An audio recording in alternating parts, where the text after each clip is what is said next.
the Holy Bible. Right? Says, this is that Holy Bible. I said, what do you call it? Ya Sheikh, what do you call this? What would you call it? Injil, yes. That's what they said. I said, what do you call it, you Sudanese? He said, Injil. I said, right. Now I said, now what you do? Come on, come on.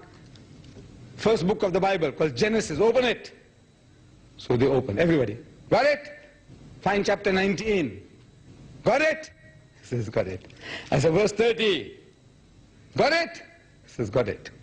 I said, right, read. So he reads 2 verses. I said, next one. Now read, read. Continue, continue. That's Injil. You're getting horrified. Wallah. It is so easy to deal with the enemy. This book here, this is the Scud missile he's throwing at you, pushing it down your throat. You now reverse this, send it back to him. And I tell you, I gave them few references. Genesis chapter 19, verse 30 onwards. He speaks about Lut alayhi salam and his 2 daughters. Night after night they seduce the father and they have sex with the father and they beget bastard children from the father, Lut alayhi salam. Astaghfirullah. Chapter 35, verse 22, was open, see. Right, read it. Reuben, one of the sons of Yaqub alayhi salam, he go and cohabits with his mother on the roof. Genesis, still first book, don't go far, man.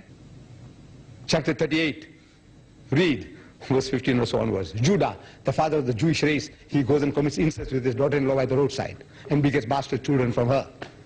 This is the Holy Bible. Not only that, but Allah Ta'ala himself, what he does to Ibrahim's wife, Sarah.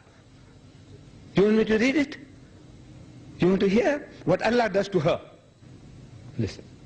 This is the Holy Bible I'm reading to you. You don't know, so therefore they push it down your throat. I want to arm our people. I said, look man, once you know what this guy is offering you, you will know how to defend yourself. And that guy will run for life. He comes to your house, want to talk about the Bible. He says, you know, what does the Quran say about the Yawm al-Qiyamah? Will it be established here or somewhere in the heavens? What does your Quran say? Look, bulk of us, we know nothing. Wallah, we know nothing. 1/3 of the Quran speaks about heaven, hell and hereafter.